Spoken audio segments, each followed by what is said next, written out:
Cheers, cheers!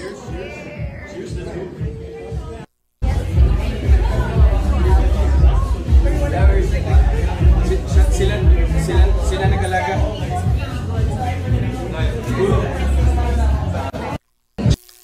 Welcome back mga kaaldab. Ito na naman po ang inyong lingkod, si Mr. Destiny. At magbibigay na naman po tayo ng pinakamainit na update po ngayon sa social media. Kung nanonood po kayo ngayon mga kaaldab, kung update na update po kayo, number 1 trending po si Alden Richards. Nakakatuwa naman po, di po ba? Hindi po tayo lagi natitinag. Kung hindi po Aldab pa rin ang trending, boycott po, di po ba? Medyo dismayado na naman po sila. Ito po yung pinakamaingay na naman mga kaaldab na kaganapan po kina Attorney Annette Gozon at yung mga ilang artista ng Sparkle Artist Center at si Christine. Nakakatuwa naman po mga kaaldab dahil ito po yung mga kabatch na kumbaga nasali sa Starstruck, no?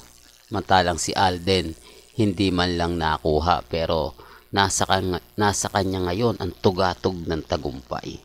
Hindi man po siya nanalo bilang o na-consider na naisama sa Starstruck, nakamit niya naman po ang gusto, di po ba? Ang gusto ng mga Starstruck winners, di po ba? Sabi ko nga po sa inyo, may mga bagay-bagay na pinagkakaloob talaga ng tadhana, di po ba? Na hindi mo ine-expect, na hindi mo talaga masasabi na hindi sa'yo nakatutok ang camera, di po ba?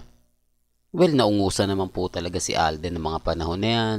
Kumbaga, mga sumikat yan, mga Starstruck, di po ba? Sila Abdion Abrenica, Mark Heras, Jenilyn Mercado, Jasmine Cordy, ang daming mga kumbaga nagpalubog kay Alden ng mga panahon na yan. Kaya nga po nung sinalo siya ng EAT mga kaaldab o ng TBJ, talaga naman pong bumuhos, di po ba? Ito yung mga photos na talagang masasabi mong literal. Ito yung mga photos na kung saan mga kaaldab, mapapawaw ka talaga, di po ba? Kaya nga po, lagi tayong may mga ganitong photos. Hindi po tayo mawawala yung mga throwback, di po ba? Sabi ko nga po sa inyo, sinimulan ni Maine Mendoza, di mas magandang tayo na po ang magtuloy-tuloy, di po ba? Na kung saan nga po, binigyan tayo ng ghost signal na gawin nyo to, di po ba? Sabi ko nga po sa inyo, kung ano lang po yung latest, kung ano lang po yung trending, dun lang po tayo. Di po ba? Affected po sila sa mga nangyayari at sa mga nagaganap. Sabi ko nga po sa inyo, kung gusto nyo lang po ng update, kung gusto nyo lang po ng latest, abay tumutok po kayo dito sa channel ni Mr. Destiny. Bukod sa mga ganitong photos o video, makikita nyo. Di po ba? Sabi ko nga po sa inyo, kalmado lang, kampante lang. Darating naman po yung point, tayo pa rin yung wagi. Tayo pa rin yung panalo. Di po ba? Real talk yan mga kaaldab. Pero bago natin ituloy itong napakagandang update natin, kung bago ka lang sa channel na to, at isa kang true-blooded Aldab Nation na nagmamahal po kila Mengay at Tisoy, tama po ang channel na pinuntahan mo, kaya consider na po kitang bagong subscriber. At huwag mong kalimutang i-share ang mga video po natin sa mga mami, sa mga titas, at sa mga senyor.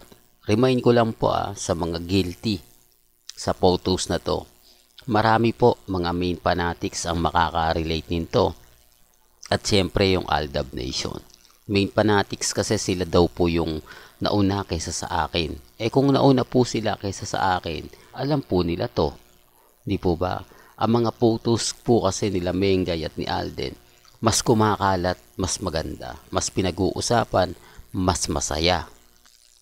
Pero pagdating nga po sa mga bagay-bagay na ganito, depende na lang yan sa mga dumadaan at bumibisita sa channel natin. Sabi ko nga po sa inyo, hindi natin alam kung ano nga po ba ang balak ng GMA Network. Wala pa pong kumbaga bali-balita, pero ang sabi nga po dyan sa GMA, busy nga po raw si Alden sa paggawa ng movie sa Viva Films.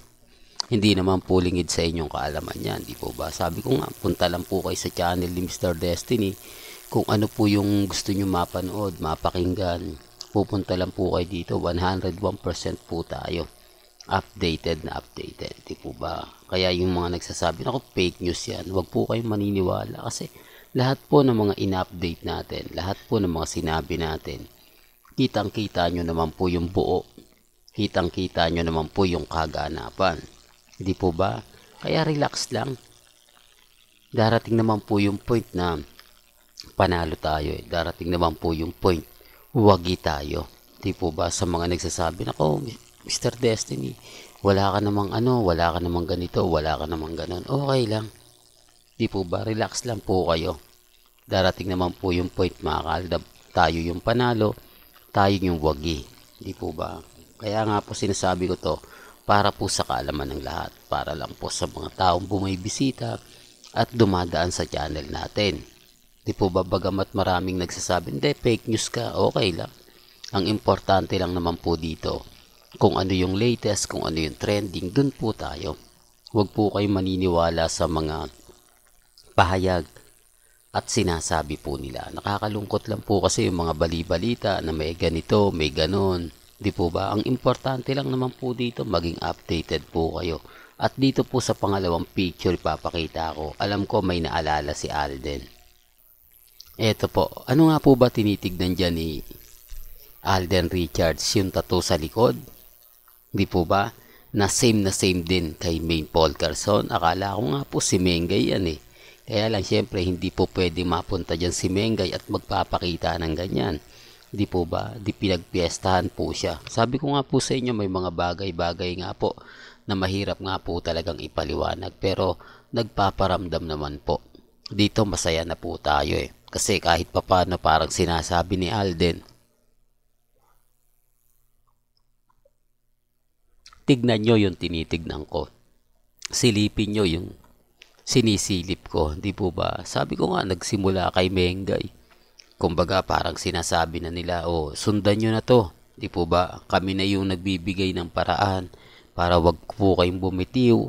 Ako na yung nagsasabi. Kaya nga po guilty sila. Kaya nga sinasabi po nila, mga kaaldab, na wag na raw po nating idamay. Wag na nga po raw natin pang kumbaga gawa ng issue.